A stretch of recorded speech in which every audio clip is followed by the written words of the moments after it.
A very bright light suddenly shines through the window. When a homeless man turns around, he's shocked to see Prat appear out of nowhere under the light. At that moment, two kids push an old lady to steal her purse and run away. Prat tries to help the lady stand up, only for the cops to arrive and assume he's the robber. The homeless man and the old lady immediately clarify that he didn't do it. An officer asks Prat if he's traveling, so he explains he just arrived and he's done traveling for now.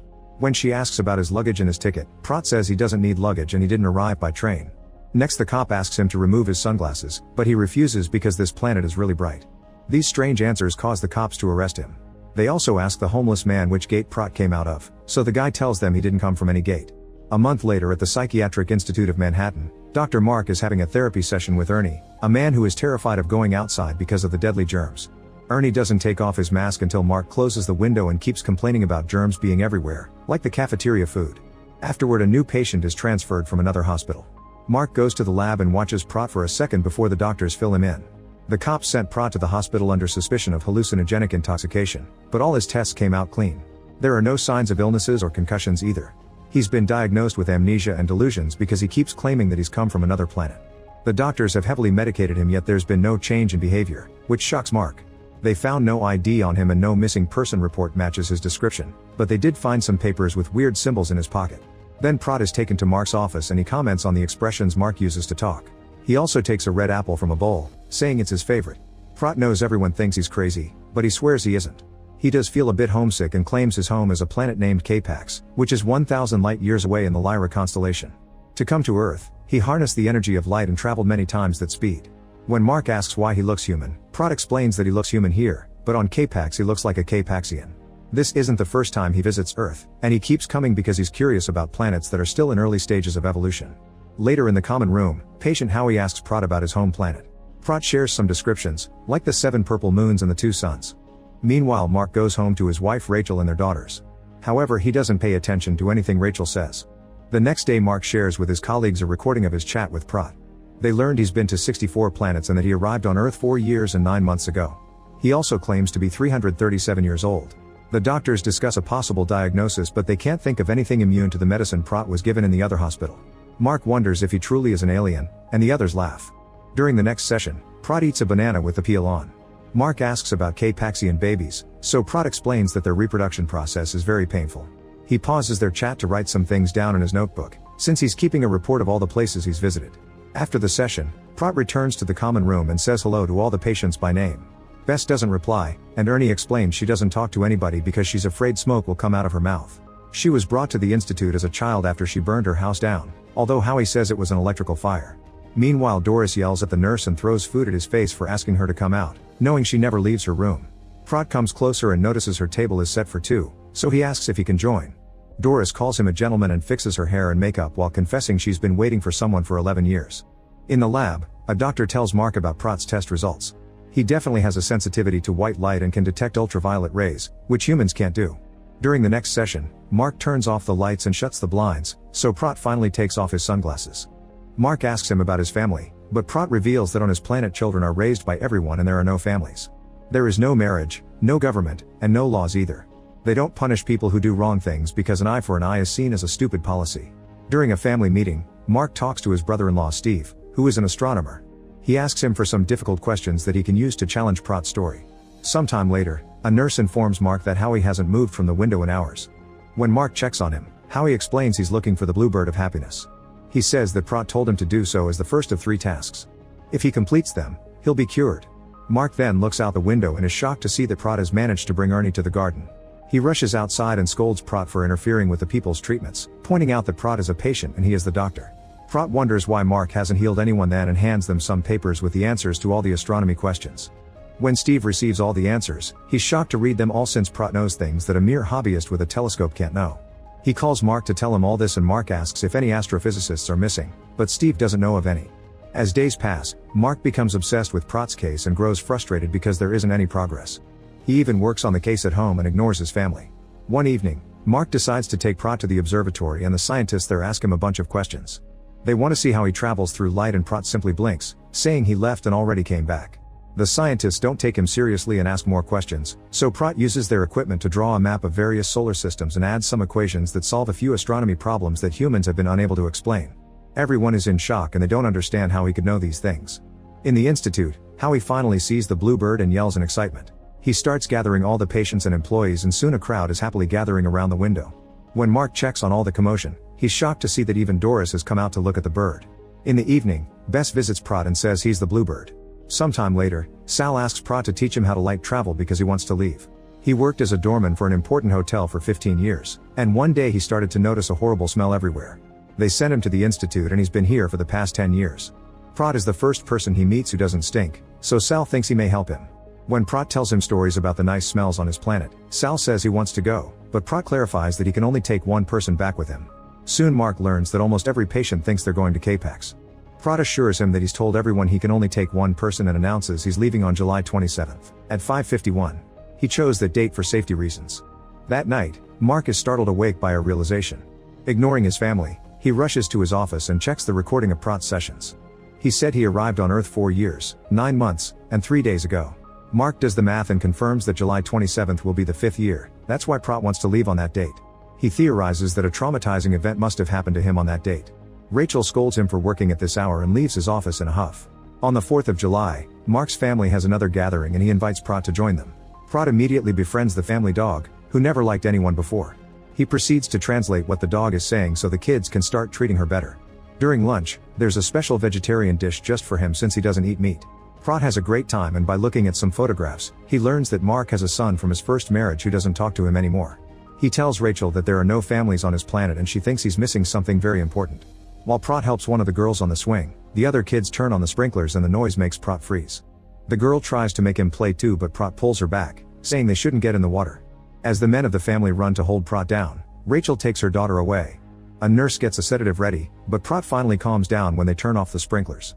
He mentions apple pie and walks to the table as if nothing had happened. The next day Mark has to explain to his boss that it was all an accident and swears that Pratt isn't dangerous. He theorizes that the water must have triggered a memory of a traumatic incident and wants to do a regression exercise. It may be too dangerous, but he feels like he's running out of time. Mark goes looking for Pratt and the other patients tell him that he left to visit a few more countries before his departure. The whole team of doctors panics when they confirm that Pratt isn't in the building, so they call the authorities. 3 nights later Mark keeps calling shelters to no avail and ends up falling asleep on his desk. The next morning, Mark looks out the window and finds Pratt casually resting in a tree. Pratt claims he's visited many countries and points out that he did announce he was leaving. When Mark mentions hypnosis, Pratt turns him down, but Mark says that if he doesn't do it, his superiors will fill him up with sedatives. While the other doctors watch from behind the window, Mark proceeds to hypnotize Pratt and asks him about important events of his childhood. Pratt remembers the funeral of his best friend's father but doesn't recall the man's name. This father got hurt in the slaughterhouse where he worked and died later, but Pratt refuses to say the location. He clearly feels very uncomfortable and his pulse rate starts going up very quickly. Mark asks a question to visit another memory and Pratt calms down.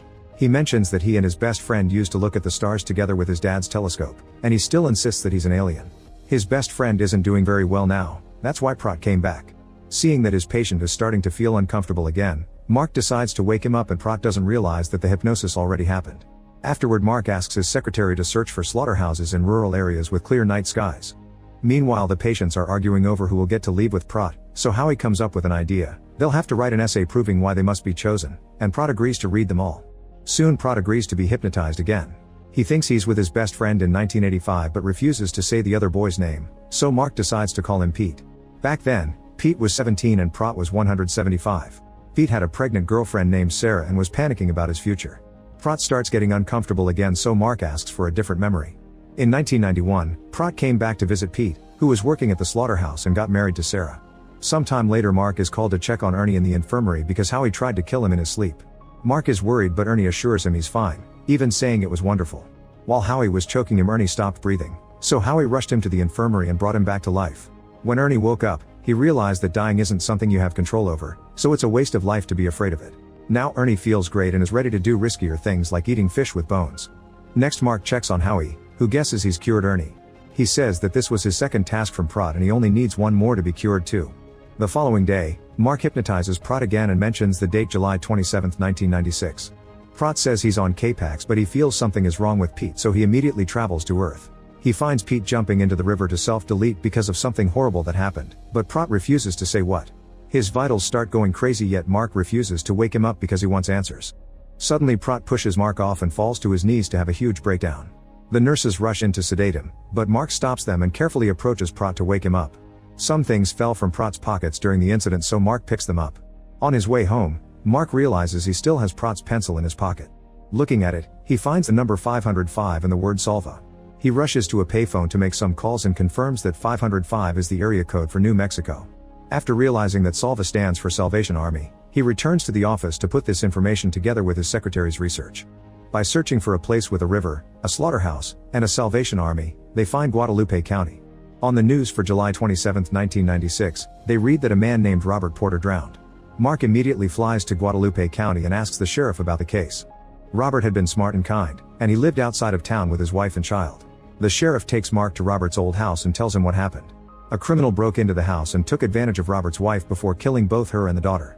When Robert came home from work, he found the bodies of his loved ones and snapped so badly that he killed the criminal by breaking his neck. Outside the house, Mark finds sprinklers and a swing just like his own garden, and imagines Robert washing his blood-stained hands there. Next, the sheriff takes Mark to the river and shows him where they found Robert's clothes. They think he self-deleted, but the body was never found. On July 27th, the patients are having a little party to gather all the essays and say goodbye to Pratt. Mark calls him to his office for a last drink. Pratt says that nobody misses him back on K-Pax, but he gets the feeling that he'll be missed on Earth. He tells Mark to call his son and fix things. Mark then shows him a high school yearbook with a photo of Robert Porter, confirming they look exactly the same. When Mark says they're the same person, Pratt denies it and asks Mark to take care of Robert after he's gone. Afterward, Pratt joins the party. Sal wants to know who is the chosen one, and Pratt says they'll get extra points for going to bed early, so everyone rushes to their rooms. On her way out, Bess drops her crumpled essay on the table. Howie stays to ask for his last task, so Pratt tells him to stay here and be prepared for anything. Then Howie gives him the essays before going to his room too, and Pratt adds Bess' abandoned paper on the pile. Meanwhile, Mark is visited by Rachel, who has brought him food. He's grateful and tries to be a better husband. In the middle of the night, lights flicker above the city. A few hours later, Mark realizes he's overslept and it's almost 5:51. As he rushes downstairs, he notices that the sun is slowly coming out and realizes that Pratt chose sunrise as his departure time. In his room, Pratt takes off his glasses and stares at the window. The nurse guarding the door notices he's moving, but at that moment the security cameras stop working. By the time Mark makes it to the room, he can't see Pratt anywhere. A closer look reveals his unconscious body under the bed. The nurses take the body out on a stretcher and the other patients are confused because they don't see him as Pratt anymore. Ernie points out that Pratt is gone, and the group suddenly realizes that Bess has disappeared. They run to her room and find her essay on her bed. Howie reads it to confirm that she was the chosen one, and the last page shows the message, "I have no home." As days pass, Mark continues to take care of Robert's catatonic body because Pratt asked him to. The man is alive, but he won't move or talk. It turns out Pratt was an alien who used his best friend's body after his self-deletion to visit Earth. Robert's personality only came out when the trauma was triggered by the sprinklers and the hypnosis. Pratt said he could only take one person to K-Pax because he needed a new body. Mark tells Robert stories of how all the patients are doing better thanks to him, and shares that Bess was never found. After work, Mark goes to the station and finally is brave enough to reunite with his son. Make sure to subscribe and turn on notifications so you can watch more videos like this. Thanks for watching.